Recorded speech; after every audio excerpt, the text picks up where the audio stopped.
Assalamualaikum warahmatullahi wabarakatuh. Dumateng Guson ingkang kula hormati ugi sedaya jamaah ngapunten. Saya analisa dalam apa yang disampaikan oleh Guson tadi bagi kita, semoga nanti manfaat juga bagi jamaah sedaya.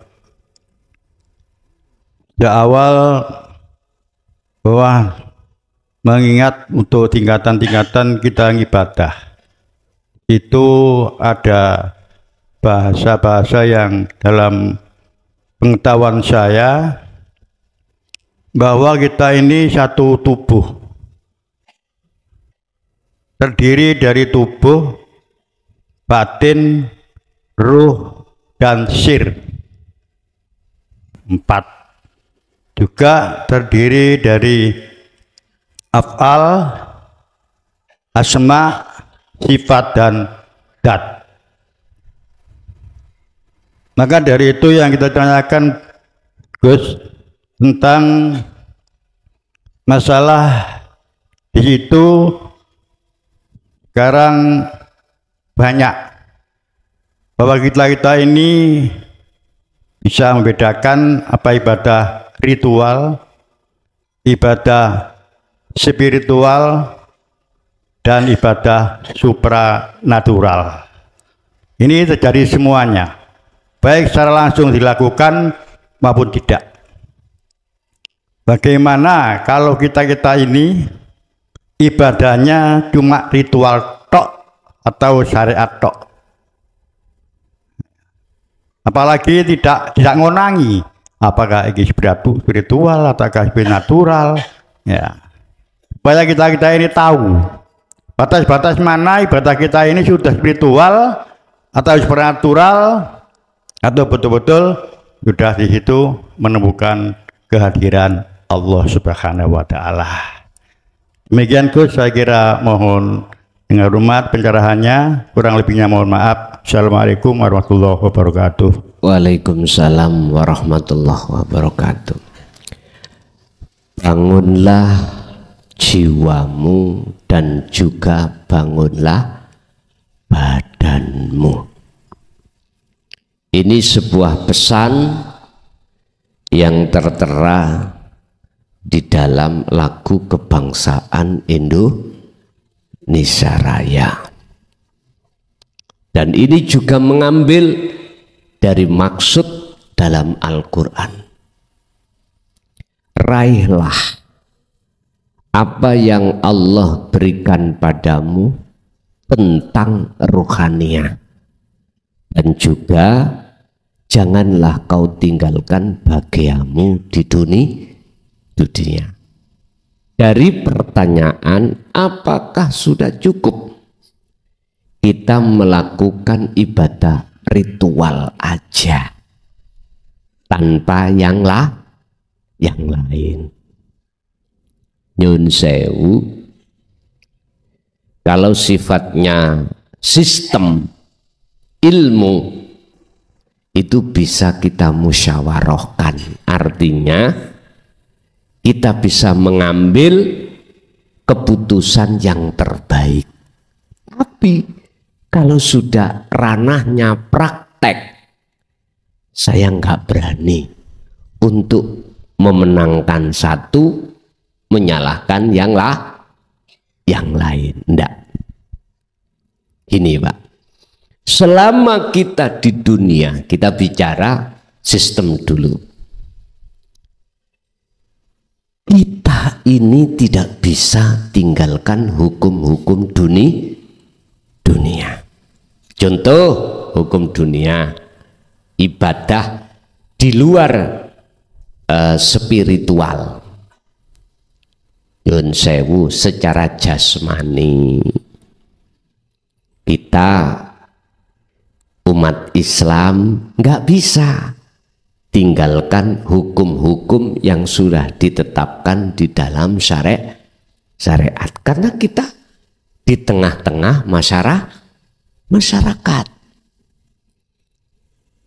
Kebutuhan duniawiyah di mata manusia karena kita masih di dunia nggak bisa lepas makan, berarti kita nggak bisa lepas kerja. Udah, jasad tubuh ini butuh makan, butuh minum.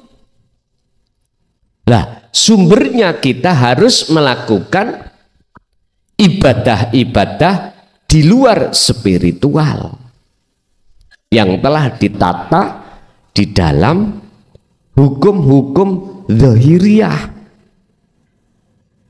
zakat, puasa, haji. Susah untuk lepas.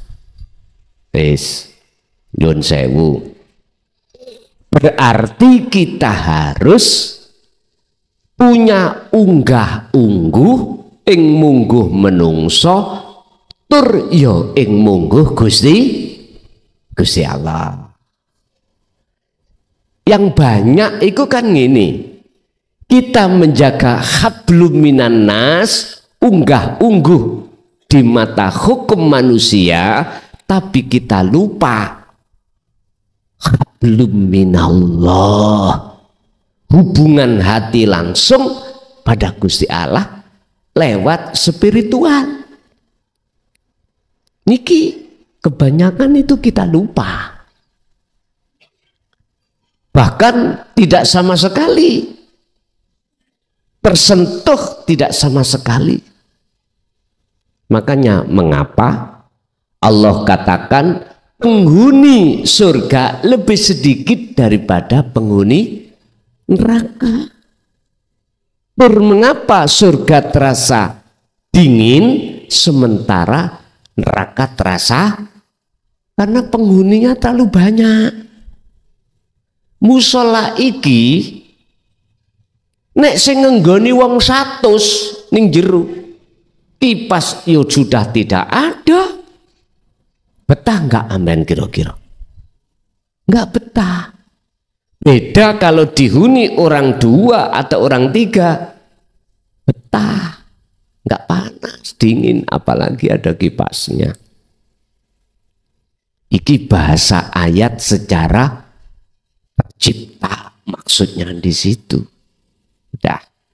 Tapi jikalau sudah masuk ke ranah praktek laku, lah ini kami nggak berani untuk menyalahkan mereka, beliau-beliau yang hanya beribadah spiritual.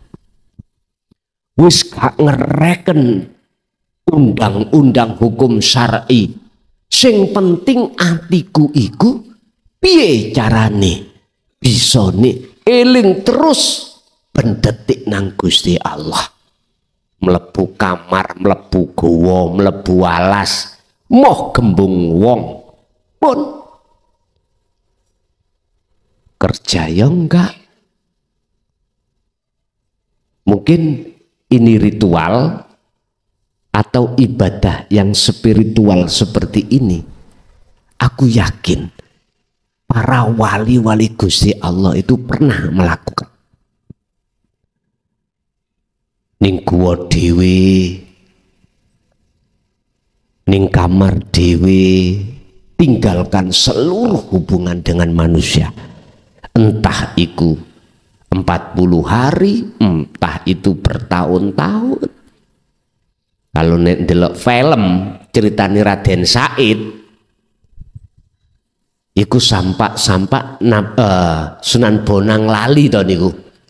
Nek ndeleh murite topo nang pinggir kali pelem.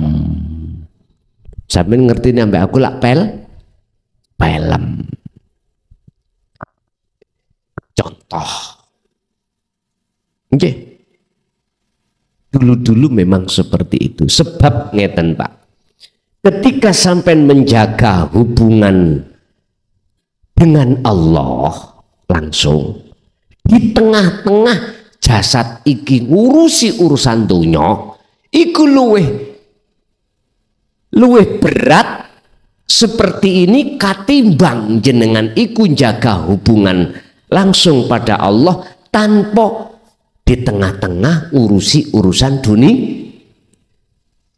Iya, akhirnya tiga pilihan beliau, entah dengan waktu yang tidak ditentukan.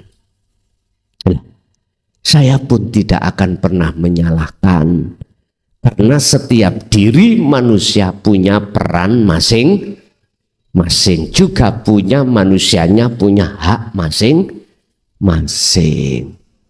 Nek ngomong peran, Gusti Allah merano si A dengan si B juga nggak sama. Sing A diperanno lewat dohire Islam, sing B Nasrani, sing C Hindu, Buddha, perane dohir, tapi ruhaniahnya keilahun wahid. Posisi yang seperti ini, jujur kami tidak boleh menyalahkan satu dengan yang lain, atau membenarkan satu dan menyalahkan yang lain. Karena konteksnya saya melihat itu yang penting fi qulubihim, hati beliau kemana ruhaniahnya, hanya itu. Dan atau kita tidak menyentuh agama lain, agama Islam sendiri, hanya melakukan ritual spiritual secara rohaniah saja. Secara dohiriyah wis gak ngereken hukum-hukum urusan orang lain. Tapi nggih resiko niku wau. Caramu sesat, wis gak bertuhan dan lain sebagainya. Mesti gitu. Saya gak paham. Tapi bagi saya gak berani saya menyalahkan. Karena Allah memerankan si A dengan si B itu kadang juga gak sama. Saenake Allah begitu. Lanjut.